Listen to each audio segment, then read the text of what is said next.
ബിസ്മില്ലാഹി അൽഹംദുലില്ലാഹ് വസ്സലാത്തു വസ്സലാമു അലാ റസൂലില്ലാഹ് വഅലാ ആലിഹി വസ്സഹ്ബിഹി അജ്മഈൻ. മഹാനായ ബദറുദ്ദീൻ സിക്കന്ദരി റഹ്മത്തുള്ളാഹിയുടെ 97ാമത്തെ ഖുത്ബത്താണ് ഇനി നമ്മൾ വിശദീകരിക്കുന്നത്. 97ഉം 98ഉം 97ന്റെ ബാക്കി തന്നെയാണ് 98ന്റെ ചെറിയ വിശദീകരണം. അപ്പൊ രണ്ടും ഒരു ഭാഗം തന്നെയാണ്. അപ്പൊ അള്ളാഹുവിന്റെ അടിമകൾ നമ്മൾ പറഞ്ഞതിന് മൊത്തം എന്താണ്? നമ്മൾ ഒരു വിഷയം പറഞ്ഞു വെച്ചിട്ടാണ് തോന്നുന്നത്. അള്ളാഹു തആല അവന്റെ നന്മയെ നിനക്ക് കാണിച്ചു തരും. അതിലൂടെ അല്ലെങ്കിൽ ചിലപ്പോ അള്ളാഹു തആല അവൻ ചില വിഷയങ്ങൾ തടഞ്ഞുകൊണ്ട് ചിലത് തന്നുകൊണ്ട് നന്മയെ കാണിച്ചു തരും, ചിലത് തടഞ്ഞുകൊണ്ട് അള്ളാഹുവിന്റെ പരമാധികാരത്തെ കാണിച്ചു തരും. അങ്ങനെയൊക്കെ പറഞ്ഞു വന്ന് ലാസ്റ്റ് പറയുന്നത് എന്താണ്? അതിലൂടെ എല്ലാത്തിലൂടെയും അള്ളാഹു തആല കാണിച്ചത് അവന്റെ ഏതാണ്? നിയമത്തിനെയാണ്. എല്ലാത്തിലും എന്തുണ്ട്? റബ്ബിന്റെ അനുഗ്രഹങ്ങളാണ്. അവിടുന്ന് അത് തുടങ്ങി വെച്ചത്. അപ്പൊ അള്ളാഹുവിന്റെ അനുഗ്രഹം എന്താണ്? അത് അടിമയിൽ എപ്പോഴും സംഭവിക്കുന്നുണ്ട്. അതിന്റെ അടിമ എന്ത് ചെയ്യണം? അള്ളാഹുവിന്റെ ശുക്ർ ചെയ്യണം. അള്ളാഹുവിന്റെ ശുക്ർ എന്ന് പറഞ്ഞാൽ എന്താണ്? അള്ളാഹുവിന് എന്ത് ചെയ്യാം? അതിനനുസരിച്ച് അടിമയുടെ പ്രവർത്തനങ്ങൾ അള്ളാഹുവിന്റെ മാർഗത്തിലാകാം. മാനാ ജുനൈദുൽ ബഗ്ദാദിയോട് ശുക്രിനെ കുറിച്ച് ചോദിച്ചിട്ടുണ്ടായി. എന്താണ് ശുക്ർ എന്ന് ചോദിച്ചു. ജുനൈദുൽ ബഗ്ദാദി ശുക്രിനെ പറഞ്ഞു എങ്ങനെയാണ്? എന്താണ്? അള്ളാഹുവിന്റെ നിയമത്ത് കൊണ്ട് അള്ളാഹുവിനെ എതിര് ചെയ്യാതെ.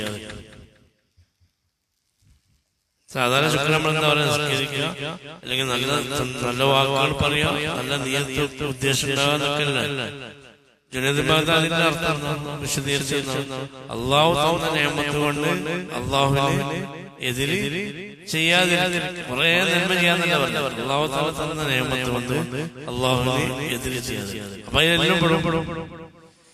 കാരണം എന്താണ്? മനുഷ്യന്റെ അങ്ങനെ മനുഷ്യന്റെ ജീവിതം മുഴുവൻ എന്താണ്? നിയമത്താണ്. അപ്പൊ പിന്നെ ഒന്നും അള്ളാഹു അല്ലാത്തതിന് എതിര് പോകാത്ത എല്ലാ അവസ്ഥയും എന്താണ്? നിലനിൽക്കുമ്പോൾ ശുക്രാണ്. അപ്പൊ മനുഷ്യന് അള്ളാഹു തആല ചെയ്യുന്ന നിയമത്തുകളെ കുറിച്ചാണ് പറഞ്ഞത്. 2 നിയമത്തുകളുണ്ട്.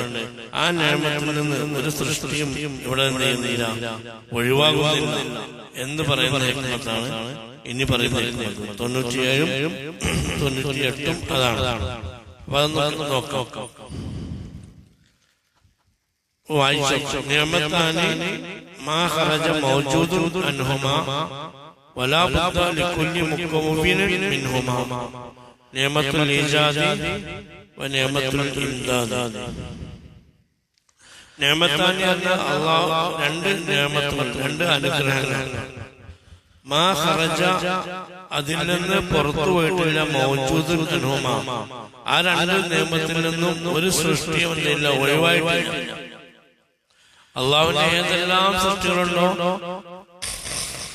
എല്ലാ സൃഷ്ടിയിലുണ്ടാവുന്ന 2 നിയമത്തുകളെ കുറിച്ചാണ്. ഈ 2 നിയമത്ത് ഒഴിവായ, ഈ 2 നിയമത്തിൽ പെടാത്ത ഒരു സൃഷ്ടിയും ഇല്ല. ഏതാണ്? വലാ ബുദ്ദ കൂടാതെ കഴിയുകയുമില്ല. ലികുല്ലി മുക്കവ്വിനിൻ മിൻഹുമാ ഈ 2 നിയമത്തിൽ നിന്നും 2ഉം ഉണ്ടാവാതെ ഒരു സൃഷ്ടിക്കും കൂടാതെ കഴിയുന്നു. ഏത് സൃഷ്ടിക്കാനും അത്യന്താപേക്ഷിതമാണ് ഏത്? ഈ 2 നിയമത്തുകൾ. അപ്പൊ ഞാൻ പറഞ്ഞു വന്നത് അള്ളാഹുവിന്റെ 2 നിയമത്തുണ്ട്. ആ 2 നിയമത്തുകൾ ഒരു സൃഷ്ടി എന്ത് ചെയ്തില്ല, അതിൽ നിന്ന് പുറത്തു പോയിട്ടില്ല. ഈ സൃഷ്ടികൾക്ക് എന്ത് ചെയ്യണം? ഈ 2 നിയമത്തും നിർബന്ധവുമാണ്. ഏതാണ്? നിയമത്തുൽ ഈജാദ്. ഒന്ന് നിയമത്തുൽ ഈജാദ്, രണ്ടാമത് നിയമത്തുൽ ഇംദാദ്. ഈ 2 ഈജാദ് സൃഷ്ടിപ്പിന്റെ നിയമത്ത്. സൃഷ്ടി ആണെങ്കിൽ അള്ളാഹു തആല ആ സൃഷ്ടിയെ സൃഷ്ടിക്കണം. അപ്പൊ സൃഷ്ടിക്കാന്നുള്ളതിന് അള്ളാഹു തആല ചെയ്യുന്ന ഒരു നിയമത്ത്. പിന്നെ ഇംദാദ് സൃഷ്ടിച്ചാൽ മാത്രം പോരാ, ആ സൃഷ്ടി എന്ത് ചെയ്യണം? പിന്നെ എന്ത് ചെയ്യണം? അതിനെ പരിപാലിക്കണം. ഒരു സാധനത്തിനെ പടച്ചുവിട്ടാണ് പിന്നെ വേണ്ട കാര്യമുണ്ടോ? ഇല്ല. അപ്പൊ അള്ളാഹു തആല ഇവിടെ ഏത് സൃഷ്ടിയാണ് സൃഷ്ടിച്ചിട്ടുള്ളത്, ആ സൃഷ്ടിയുടെ അന്ത്യം വരെ അള്ളാഹു തആല പരിപാലിക്കുന്നുണ്ട്. അതാണ് ഇംദാദ്. അപ്പൊ ലോകത്ത് ഇവിടെ സൃഷ്ടികൾ എടുത്ത് നോക്കിയാൽ ഏത് സൃഷ്ടിയാവട്ടെ അതിൽ ഈ രണ്ട് നിയമത്തും കാണാം. ഒന്ന് ഈജാദും മറ്റൊന്ന് ഇംദാദും. അതാണ് പിന്നെ പറയുന്നത് അൻഅമ 98 നോക്കൂ, അതിന്റെ ബാക്കിയാണ്. അൻഅമ അലൈക, അല്ലാഹു തആല എന്റെ മേൽ നിഅമത്ത് ചെയ്തു. അവ്വലൻ, ആദ്യം, ബിൽ ഈജാദ്, ഉണ്ടാക്കുക എന്നുള്ള നിഅമത്ത്, സൃഷ്ടിച്ചു എന്നുള്ള നിഅമത്താണ്. വസാനിയൻ, രണ്ടാമത്തെ നിഅമത്ത് ചെയ്തു. ബിത്തവാലിൽ ഇംദാദ്, നിനക്കുള്ള പരിപാലനം തുടരെ തുടരെ തന്നുകൊണ്ട്. ഓരോ ശ്വാസത്തിലേക്ക് നീരുന്ന അല്ലാഹുവിനുള്ള പരിപാലനം തരുന്നുണ്ട്. അപ്പൊ ഈ രണ്ട് നിയമത്തും വളരെ പ്രധാനപ്പെട്ട നിയമങ്ങളാണ്. നിയമത്തുൽ ഈജാദും നിയമത്തുൽ ഇംദാദും. ഈ രണ്ട് നിയമത്തിൽ നിന്ന് ലോകത്തിൽ സൃഷ്ടിക്കുന്നില്ല, ഒഴിവാകുന്നില്ല. അപ്പൊ എല്ലാ സൃഷ്ടികളും അല്ലാഹു തആല എന്തിനു വിധേയമാണ്? ശുക്ർ കാണിക്കാൻ ബാധ്യസ്ഥരാണ്. കാരണം ഒന്ന് അല്ലാഹു തആല ഉണ്ടാക്കി എന്നുള്ളതാണ്. അതുകൊണ്ട് സൂഫിയാക്കളെ പറഞ്ഞെന്താ? സൂഫിയാക്കളെ കാഴ്ചപ്പാടെന്താ? എന്നെ പഠിച്ചു എന്നതുകൊണ്ട് തന്നെ എനിക്ക് എന്താണ് അല്ലാഹു തആലക്ക് ബാധ്യതയുണ്ട് എന്നുള്ളതാണ്. സ്വർഗം നരകമൊന്നുമല്ല. കാരണം ഈജാദ് നിയമത്താണ്. പിന്നെ ഇംദാദ് അതിന്റെ കൂടെ നമ്മൾ തരണം, നമ്മളെ പരിപാലിക്കുന്നത് വേറെ നിയമത്താണ്. അപ്പൊ ഈ നിയമത്തിൽ നിന്നും അല്ലാഹു തആല ഒരു സൃഷ്ടിയും ഒഴിവാകുന്നില്ല. അപ്പൊ എല്ലാ സൃഷ്ടിയും അല്ലാഹുവിന് നന്ദി കാണിക്കുക എന്നാണ്, ബാധ്യസ്ഥരാണ് എന്ന് ഈ രണ്ട് നിയമത്തെ വെച്ചുകൊണ്ട് നമുക്ക് ബോധ്യപ്പെടും. ഇനി നമ്മൾ നോക്കാം നിയമത്തുള്ള ഈജാദിനെ കുറിച്ചാണെന്ന് പറയാം. ഈജാദ് എന്ന് പറഞ്ഞാൽ എന്താ? നമ്മളെ ഇല്ലായ്മയിൽ നമ്മൾ ഉണ്ടാക്കിയതാണ്. മനുഷ്യൻ ആദ്യം വേറെ ലോകത്തായിരുന്നു. ആ ലോകത്തിൽ നമുക്ക് പല പേരിലും പറയാം. എന്താ പറയാ? നിങ്ങളും കൂടി കുറച്ചൊക്കെ ഫിലോസഫിയാണ്. നമ്മൾ ആദ്യം ഏത് ലോകത്താണ്? സൂഫിയാക്കൾ ആ ലോകത്തിന് ഒരുപാട് പേര് പേരുണ്ട്. ഏത്? അലമൽ അർവാഹ്. ശരിയാണ്, അലമൽ അർവാഹ്. അലമൽ അർവാഹ് റൂഹുകളുടെ ലോകത്താണ്. ആ റൂഹുകളുടെ ലോകത്താവുമ്പോ പിന്നെ നമ്മൾ വന്ന് ആലമുൽ അഷ്ബാഹ് എന്നുള്ള രൂപങ്ങളുടെ ലോകത്തിലേക്ക് നമ്മൾ വന്നു. പിന്നെ അതാ ലോകം ആലമൽ അദൃശ്യ ലോകത്തായിരുന്നു അല്ലേ? അവിടെ നമ്മൾ ആലമുൽ ഷഹാദ ദൃശ്യ ലോകത്തിലേക്ക് വന്നു. അതുപോലെ ആലമുൽ അംർ കൽപ്പനയുടെ ലോകത്താണ്. നമ്മൾ ഉണ്ടായിട്ടില്ല, ഉണ്ടാകാമെന്നുള്ള ഒരു കൽപ്പനയുടെ അണ്ടറിലായിരുന്നു. അവിടുന്ന് ആലമുൽ ഖൽഖ് ഉണ്ടായി എന്ന സൃഷ്ടി എന്ന അവസ്ഥയിലേക്ക് നമ്മൾ വന്നു. ഇതൊക്കെ ഈജാദിന്റെ ഓരോ പര്യായങ്ങളാണ്. അല്ലെങ്കിൽ ആലമുൽ ഖുദ്റത്ത്, അതായത് ഖുദ്റത്തിന്റെ ഒരു ലോകം എന്ന് പറഞ്ഞു കഴിഞ്ഞാല് നമ്മള് എന്ന് പറഞ്ഞാൽ, അതായത് ഖുദ്റത്തിന്റെ ലോകം എന്ന് പറഞ്ഞാല് സമയങ്ങളോ നിയമങ്ങളോ അല്ലെങ്കിൽ മറ്റുള്ള വിധേയത്വങ്ങളോ ഒന്നുമില്ലാത്ത ഒരു പ്രത്യേകമായ കഴിവിന്റെ പരിധിയിൽ നിൽക്കുന്നല്ലോ. അവിടെ നമ്മൾ ആലമുൽ ഹിക്മത്തിലേക്ക് വന്നു. ഇപ്പൊ നമ്മൾ ആലമുൽ ഹിക്മത്തിലാണ്. ആലമുൽ ഹിക്മത്ത് പറഞ്ഞാൽ ഇവിടെ ഓരോന്നിനും ഹിക്മത്തുണ്ട്. നമുക്ക് സമയങ്ങളുണ്ട്, നിയമങ്ങളുണ്ട്, ജീവിത ശൈലികളുണ്ട്, അനുസരണകളുണ്ട്. ഇതൊക്കെ എന്തുണ്ട്? നമ്മൾ ഓരോന്നിനും ഹിക്മത്താണ്. ഇതെന്താ ഇവിടെ അങ്ങനെ എടുക്കുന്നത്, ഇതെന്താ ഇങ്ങനെ എടുക്കുന്നത് നമ്മൾ ചോദിക്കേണ്ട. കാരണം നമ്മൾ അങ്ങനെ ചോദ്യം ചെയ്യപ്പെടാത്ത ലോകത്ത് ഇങ്ങനെ ചോദ്യം ചെയ്യപ്പെടേണ്ട യുക്തി ഹിക്മത്ത് വർക്കുന്ന ലോകത്താണ് നമ്മൾ. ഇപ്പൊ നമ്മൾ ആലമുൽ ഹിക്മത്ത് അവിടെ നടക്കുന്ന എല്ലാത്തിനും എന്തുണ്ട്? ഹിക്മത്ത്. അല്ലെങ്കിൽ ആലമുൽ തഖ്ദീറിൽ നിന്ന് ആലമുൽ തക്വീൻ. തക്വീൻ ഒരു പ്ലാനിങ്ങുകളുടെ അണ്ടറിലായിരുന്നു. നമ്മളെ സൃഷ്ടിക്കണം, നമ്മളെ ഇവിടെ ഭൂമിയിലേക്ക് പറഞ്ഞേക്കണം, അങ്ങനൊക്കെ ഒരു പ്ലാനിങ്ങിന് മാത്രം കിടന്ന പെൻഡിങ്ങിന്റെ ഒരു ലോകമുണ്ടായിരുന്നു.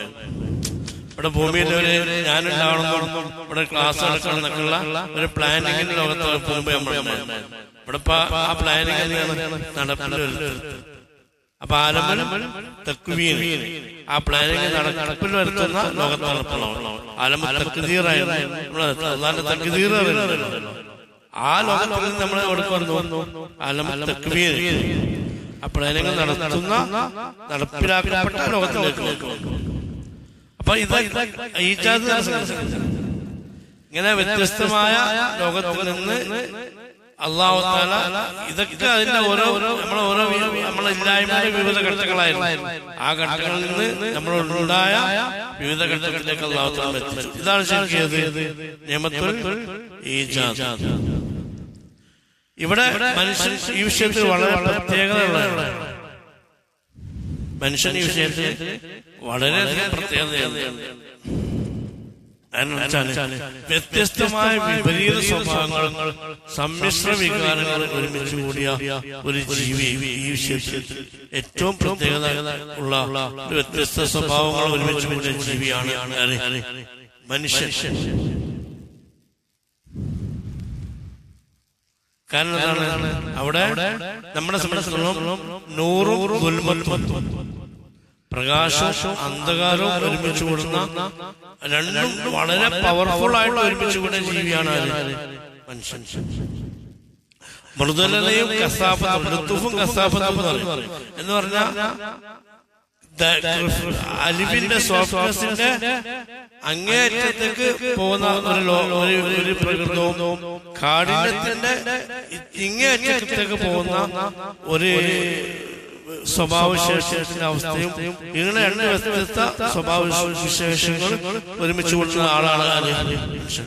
അതാണ് മനുഷ്യൻ മൃദുലതയിലേക്ക് പോയാൽ, മനുഷ്യൻ അലിവിലേക്ക് പോയാൽ അവൻ വളർന്നു വരുന്ന മലക്കളേക്കാൾ വളരും. മനുഷ്യൻ കാഠിന്യത്തിലേക്ക് പോയാൽ മോശമായി പിശാചിനേക്കാൾ മോശം. അപ്പൊ അത്രയും ഡീപ്നെസ്സിലേക്ക്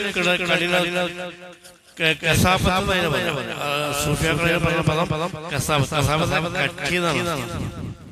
മറ്റേ ദയക്ക് ലുത്തുഫ് എന്നാ പറയുക.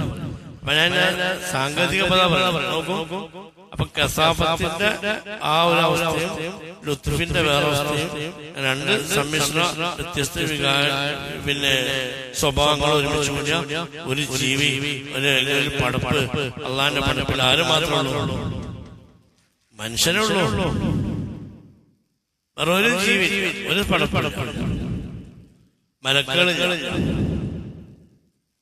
പിന്നെ ആരാളുള്ളത്? മലക്കുകളിൽ പിന്നെ ആരാളുള്ളത്? കാരണം മലക്കുകളില്ല എന്ന് പറയാൻ കാരണം മലക്കളിൽ ലുത്തുഫേ ഉള്ളൂ. ശ്രദ്ധിക്കും, മലക്കളിൽ ലുത്തുഫേ ഉള്ളൂ. കാരണം എന്താണ്? അവര് കസാഫത്തില്ല. ഉണ്ടോ? ഇല്ല. ഒരു റൂഹിനെ പോലെ ലുത്തുഫിന്റെ മൃദുലയുടെ ലോകമാണ്. ജിന്നുകളോ?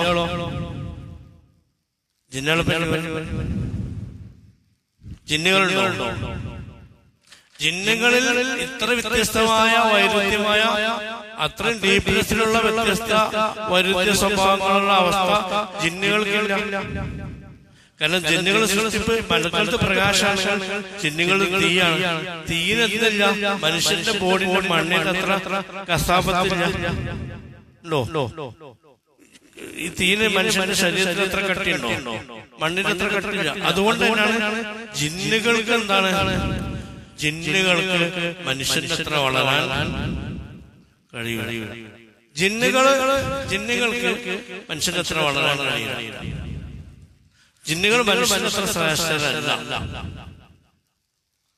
ഞാൻ പറയാൻ കാരണം അതുകൊണ്ടാണ് ജിന്നുകൾക്ക് സുജൂദ് ചെയ്യാൻ പഠിച്ചാൽ ആരോട് പറഞ്ഞില്ല, മലക്കോട് പറഞ്ഞു നിങ്ങൾ ജിന്നുകൾക്ക് ചെയ്ത് സുജൂദ് പറഞ്ഞിട്ടില്ലല്ലോ. നിങ്ങളാരെയും ഇല്ല. ജിന്നുകളിൽ പ്രവാചകന്മാരില്ല. ഒരു നബിയും ജിന്നായിട്ട് വന്നിട്ടില്ല. മാത്രമല്ല ജിന്നുകൾ മനുഷ്യരിൽ നിന്നാണ് അറിവ് പഠിച്ചത്. റസൂലുള്ളാഹി സ്വല്ലല്ലാഹു അലൈഹി വസല്ലമയാണ് നബിതങ്ങൾ ഖുർആൻ ഓതുന്നത് കേട്ടും നബിതങ്ങളുടെ നിയമം പഠിച്ചവരാണ് ആര്? ജിന്നുകൾ. ജിന്നുകളിൽ നിന്ന് മനുഷ്യൻ എന്ത് ചെയ്തില്ല, പഠിച്ചിട്ടുണ്ടായി വളർന്നതല്ല. അപ്പൊ അങ്ങനെയൊക്കെ നോക്കുമ്പോ എന്താ കാരണം?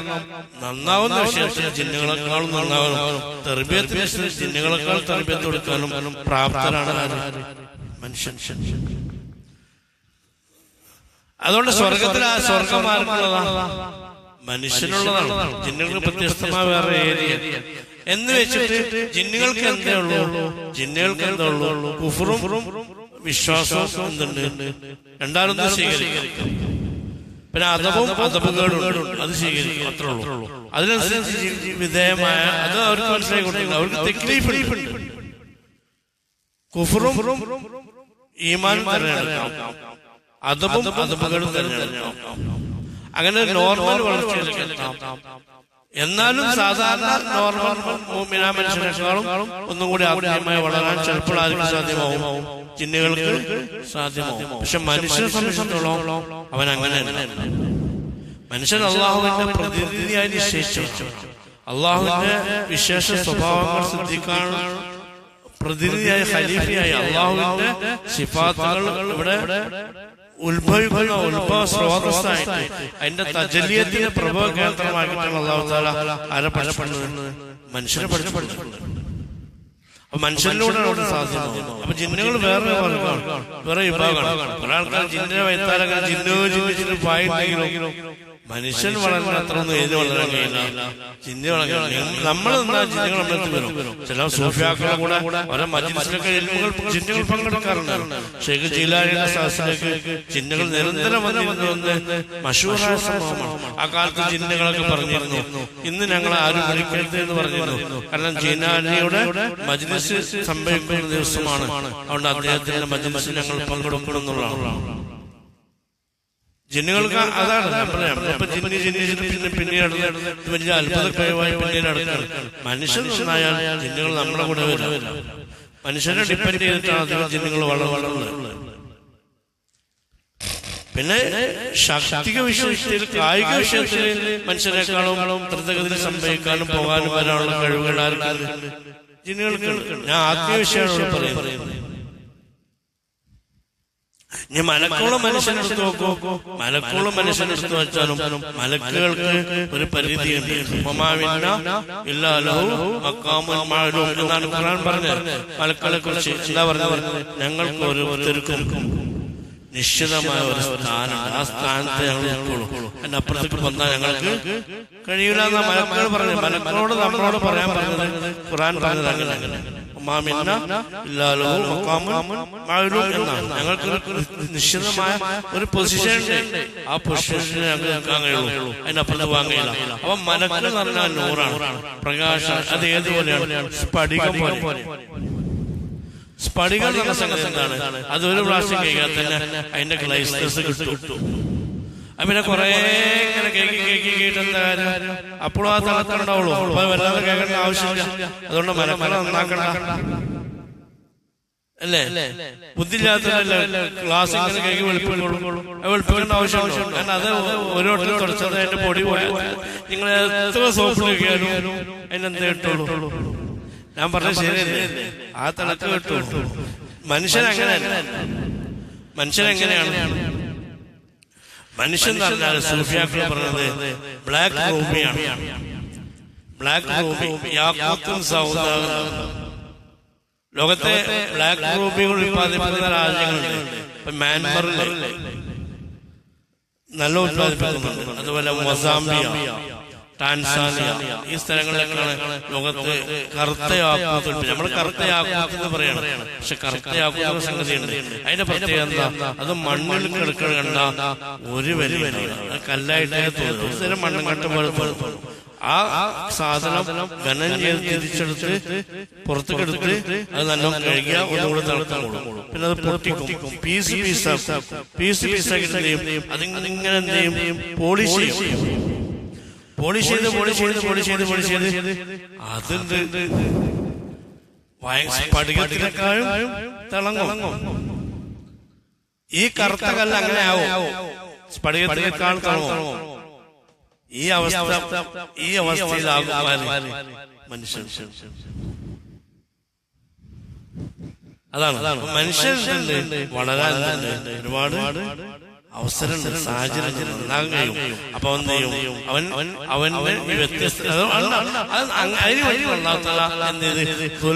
വെച്ചത്. അപ്പൊ ഈ ദുൽമിൽ നിന്ന് മനുഷ്യൻ വളർന്ന് എന്ത് ചെയ്യും? ലുത്തുഫെത്തി അവസാന കസാബത്ത് പൂർണ്ണമായും പോയി.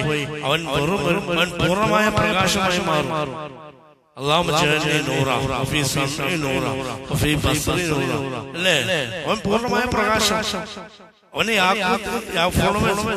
സ്ഫുടം ചെയ്ത കല്ലായി മാറും, അമൂല്യമായ രത്നമായി മാറും. എന്താ? അത് സ്ഫുടതയോട് സംഭവിച്ചു. അപ്പൊ ആ സ്ഥാനം ആർക്കില്ല, മലക്കൾക്കുണ്ടല്ലോ. മലക്കളുടെ സ്ഥാനം എങ്ങനെയാണ്? മലക്കളെ ഏറ്റവും ശ്രേഷ്ഠത ഹർഷിനെ വഹിക്കുന്ന മലക്കളാണ്.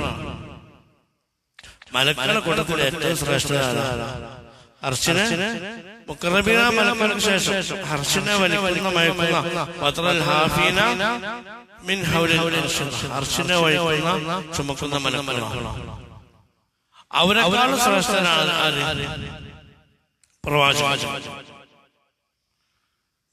പിന്നെ അത് കഴിഞ്ഞാൽ സാധാരണ മലക്കളെക്കാളും ശ്രേഷ്ഠനാണ് ആര്? ആരിഫീങ്ങൾ, ഔലിയാക്കൾ. സാധാരണ മലക്കളെക്കാളും ശ്രേഷ്ഠമാണ്.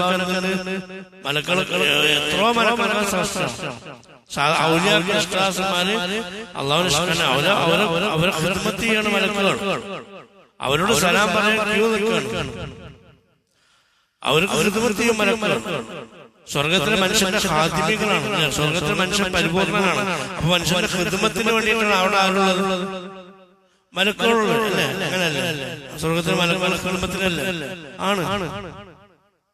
അവരോട് സലാം. സ്വർഗത്തിലെന്താ മലക്കളുടെ എന്റർടൈൻമെന്റ് എന്താ? അള്ളാഹുവിന്റെ അടിമയോട് ഒന്ന് സലാം പറയാൻ ക്യൂ നിൽക്കുന്ന സ്വർഗവാസിയോട്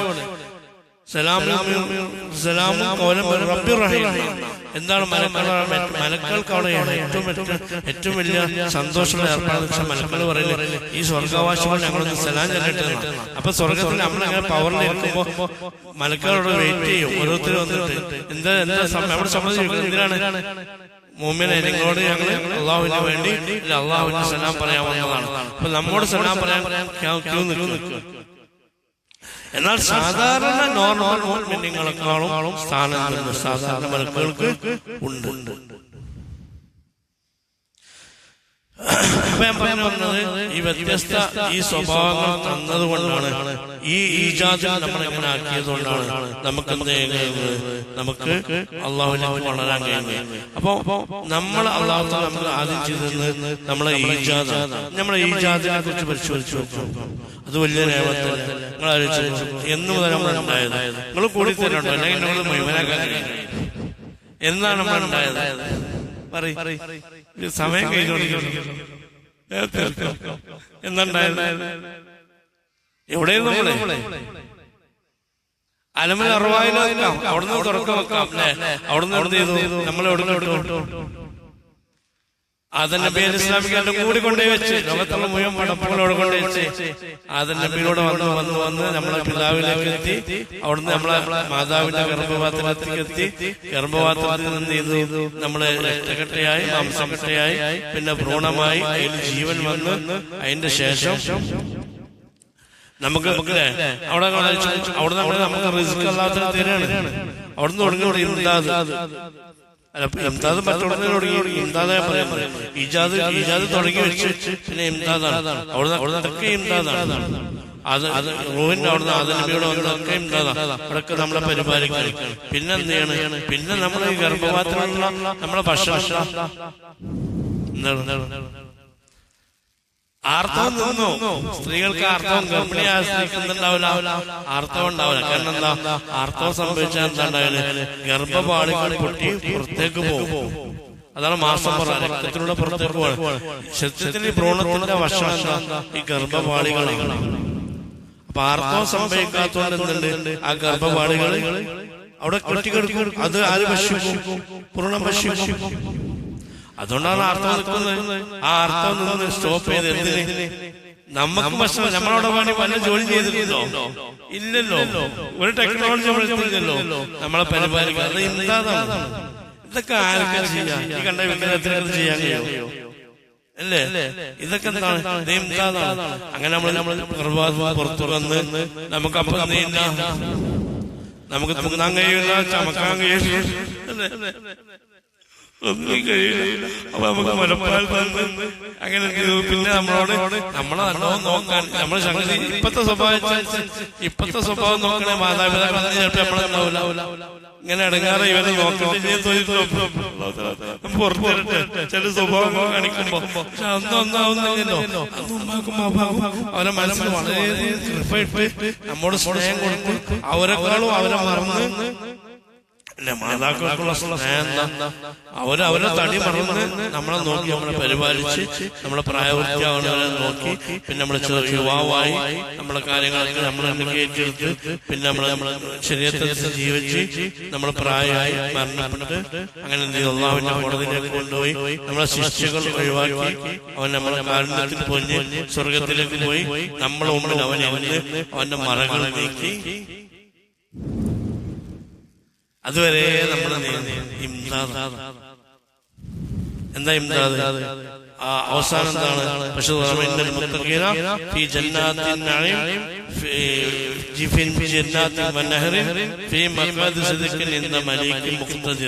രാജാതിരാജന്റെ അടുത്ത് സുസ്ഥിരമായ അതുവരെ നമ്മൾ ഇംദാദ്. ഈ ഇംദാദ് നമുക്ക് കഴിയില്ല. ഈ ഇംദാദ് എല്ലാവർക്കും ചെയ്തു കൊടുക്കുന്നുണ്ട്. പക്ഷെ ഈ ഇംദാദിൽ നിന്ന് ശുക്ർ തേടുന്നത് മനുഷ്യരോട് മാത്രമാണ്. മറ്റു ജീവിതങ്ങളോട് അവർക്ക് സ്വർഗം, അത് വേറെ വിഷയം. ഈ പരിപാലനം എല്ലാവരിലും ഉണ്ട്. പക്ഷെ പരിപാലനത്തിലും ഇജാദിലും ശുക്ർ അല്ലാഹുവിന് ആവശ്യപ്പെടുന്നത് ആരോട് മാത്രമാണ്? മനുഷ്യരായ നമ്മളുണ്ട്. ആ ശുക്ർ ചെയ്തിട്ടുണ്ട്, ബാധ്യതയുണ്ട്. ഇനി നമ്മൾ മനസ്സിലാക്കുന്നത് ഈ ഇംദാദ് അർത്ഥത്തിലുണ്ട്, ഹിസ്സിയുണ്ട്, മാനവിയുണ്ട്. ഹിസ്സി പറഞ്ഞാൽ എന്താണ്?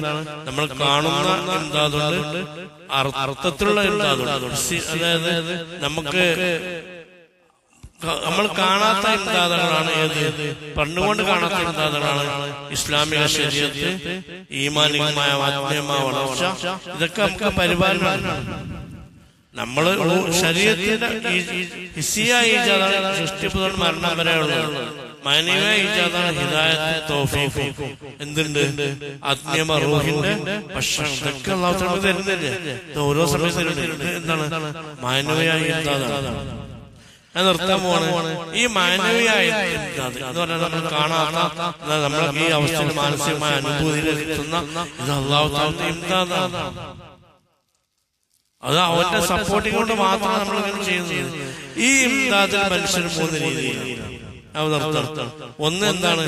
ഈ ഇംദാദ്, ഈ മാനവിക ഇംദാദില് മനുഷ്യന്മാർ 3 രീതിയിലുണ്ട്. അല്ലെങ്കിൽ മനുഷ്യരല്ല, സൃഷ്ടികൾ 3 രീതിയിലുണ്ട്. ഒന്ന് എന്താണ്? ആ മാനവിക ഇംദാദ്, ഒന്ന് ആ ഇംദാദ് കൂടുകയും കുറയുകയും ചെയ്യാത്ത. അപ്പൊ നിർത്തി പോട്ടോ. ആ ഇംദാദിൽ ഉണ്ടാവില്ല, കൂടില്ല, കുറയില്ല.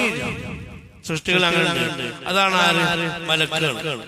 അവർക്ക് അവരുടെ ഈമാൻ ചെയ്യില്ല, കൂടില്ല, കുറയില്ല. രണ്ടാമത്തെ വിഭാഗമുണ്ട്, എന്ത് ചെയ്യും? കൂടുകയും ചെയ്യും, കുറയുകയും ചെയ്യും. അത് പറയും. അതായത് തൊട്ടടിക്കൊളി നമ്മള് പക്ഷെ നമ്മളതിൽ പെടാൻ പാടില്ല. നമ്മള് വേറെ അല്ലാതെ നമ്മളെ സഹായിക്കട്ടെ. ട്രാക്ക് കയറാ, ട്രാക്ക് പോവാ, പിന്നെ ട്രാക്ക് കയറാ, ട്രാക്ക് പോവാ. ഇങ്ങനെ സീസൺ. അതാണ് സാധാരണ മനുഷ്യന്മാര്. എന്നാൽ മൂന്നാമത്തെ ഒരു വിഭാഗം, അതെന്താണ്? ആ ഇംദാദ് കൂടിക്കൊണ്ടേയിരിക്കും. അതിനെന്തുണ്ടാവില്ല, കുറയൂല. ബാലൻസ് നിൽക്കുന്നതല്ല, കുറയൂല, കൂടെയുള്ളൂ. അതാരാണ്? അത് പ്രവാചകന്മാർ, ആരിഫ്യങ്ങൾ, അള്ളാഹുവിന്റെ ഇഷ്ടദാസന്മാർ, അള്ളാഹുവിന്റെ സ്വാലിഹീങ്ങൾ, അടിമകൾ. നമ്മൾ അള്ളാഹുവിന്റെ മാർഗത്തിൽ പ്രവേശിച്ചാൽ നമുക്ക് കൂടി വരും. അത് പിന്നെ കുറയില്ല. ഖിയാമനാളാവുമ്പോൾ നമ്മളെ മരണം ഖിയാമാണ്. അപ്പൊ നമ്മൾ മരിക്കുന്നത് അത് എങ്ങനെ ഓരോ ദിവസം കൂടി കൂടി ഇങ്ങനെ വരും. ആ ഇംദാദുകൾ പരിപാലനം കൂട്ടി കൂട്ടി തരും. അങ്ങനെ മനുഷ്യർക്ക് മാനവീയ ഇംദാദുണ്ട്. അതെന്താണ്? അത് കുറയാൻ പാടില്ല, അത് കുറയൂല, അത് കൂടുക തന്നെ ചെയ്യും. അത് വളരെയധികം പവർഫുൾ ആയി കൂടുന്നവരാണ് പ്രവാചകന്മാര്. അവർക്ക് പിന്നെ തിന്മ വരെയില്ല. എന്നാൽ അല്ലാഹു തആല തെറ്റിൽ നിന്ന് സംരക്ഷിക്കപ്പെടുന്ന അല്ലാഹുവിന്റെ ഇഷ്ടദാസന്മാരുണ്ട്. അവര് മഅ്സൂമികളല്ല, മഹ്ഫൂദികളാണ്. മഅ്സൂമികൾ അവരെ പറ്റി പറയാൻ പാടില്ലാത്തതാണ്. കാരണം അവർ പ്രവാചകന്മാരല്ല, അവർ മഹ്ഫൂദികളാണ്. അവർ തെറ്റിൽ നിന്ന് അല്ലാഹു പ്രൊട്ടക്ട് ചെയ്യും. അതൊരു ഇംദാദാണ്. അവർക്ക് തെറ്റ് ചെയ്യാൻ തോന്നൂല, തെറ്റ് ചെയ്യാൻ കഴിയില്ല, തെറ്റ് സാഹചര്യം ഉണ്ടാവില്ല. അതിൽ തന്നെ അള്ളാഹു ബ്ലോക്ക് ചെയ്യും, എല്ലാ കവാടങ്ങൾ അടക്കും. അവരെ നന്മയിലെ അള്ളാഹു തളച്ചിട്ടുള്ളൂ. അവരങ്ങനെ പ്രൊട്ടക്ട് ചെയ്തുകൊണ്ടിരിക്കും. മഹാനായ ഇമാം നവവിയെ കുറിച്ച് ഞാൻ ചരിത്രത്തിൽ പഠിച്ചറിയാം. ഒരു കറാഹത്ത് പോലും റിപ്പോർട്ട് ചെയ്തിട്ടില്ല. ഒരു കറാഹത്ത് ജീവചരിത്രത്തില് അവരെ കുറിച്ച് ഉദ്ധരിക്കപ്പെട്ടിട്ടില്ല. ആരും കണ്ടിട്ടില്ല ഒരു കറാഹത്ത് കണ്ടിട്ടില്ല. നമ്മളിപ്പോ ക്ലാസ് എത്ര കറാഹത്ത് ചെയ്ത് നമ്മൾ ചിന്തിച്ചാൽ മതി. വാഷ്റൂമിൽ പോയോടത്ത് പോന്നോടത്ത് തല മറച്ചോടത്ത് കൈക്ക് കൊടുത്ത് ദിക്റ് ചെല്ലോടത്ത് അല്ലേ കറാഹത്തിന്റെ കൂമ്പാര നമ്മളത് വളരെ നിസ്സാരാക്കുന്നുണ്ടല്ലോ. ഇതുപോലും സംരക്ഷിക്കപ്പെട്ട അള്ളാഹുവിന്റെ ഇംദാദുള്ള ആളുകളുണ്ട്. അപ്പൊ നമ്മളെ മനസ്സിൽ അങ്ങനത്തെ ഒരു അവസ്ഥ ഉണ്ടാവണം ആഗ്രഹിക്കണമെങ്കിൽ ആ ഇംദാദ് ആര് തരും? അള്ളാഹു തരും. നമുക്ക് ബോധ്യമുണ്ട്, നമുക്ക് ബോധ്യത്തിന് പഠിച്ച. അപ്പോ ഇത് മാനവീയ ഇംദാദുകളാണ്. അത് അള്ളാഹുവിന്റെ അടിമക്ക് അള്ളാഹു തആല കൊടുക്കുന്ന വലിയൊരു അനുഗ്രഹമാണ്. അപ്പോ ഞാൻ പറയുന്നത് അള്ളാഹുവിന്റെ നിഅമത്തിൽ നിന്ന് ഒരു സൃഷ്ടിയും പുറത്തു പോകുന്നില്ല. നിഅമത്തുൽ ഈജാദ്, നിഅമത്തുൽ ഇംദാദ്. ആദ്യം അള്ളാഹു തആല ഈജാദിന്റെ തുടരെയായിട്ട് അള്ളാഹു തആല ഇംദാദ്. ഇതിൽ ശുക്ർ കാണിക്കൽ മനുഷ്യന്റെ ബാധ്യതയാണ്. ഇതിൽ ശുക്ർ അള്ളാഹു തആല ആവശ്യപ്പെടുന്നവരോടാണ്, അള്ളാഹുവിന്റെ അടിമകളായ മനുഷ്യരോടാണ്. അപ്പൊ നമ്മൾ എന്ത് ചെയ്യണം? അള്ളാഹുവിന്റെ നിയമത്തിൽ എതിർ ചെയ്യാൻ പാടില്ല. അപ്പൊ നമുക്ക് അള്ളാഹു തആല കൽപ്പനയ്ക്ക് വിരുദ്ധമായ ഒന്നും ഉണ്ടാവാൻ പാടില്ല. നമ്മൾ പിന്നെ ശുക്രിലെ ആയിക്കൊണ്ടിരിക്കുന്ന അവസ്ഥയിലാവും. അള്ളാഹു തആല സഹായിക്കട്ടെ. നമ്മൾ പറഞ്ഞു കേട്ടവൻ അള്ളാഹു തആല സ്വീകരിക്കട്ടെ, കബൂൽ ചെയ്യട്ടെ, നാഫിയായി അള്ളാഹു തആല മാറ്റട്ടെ.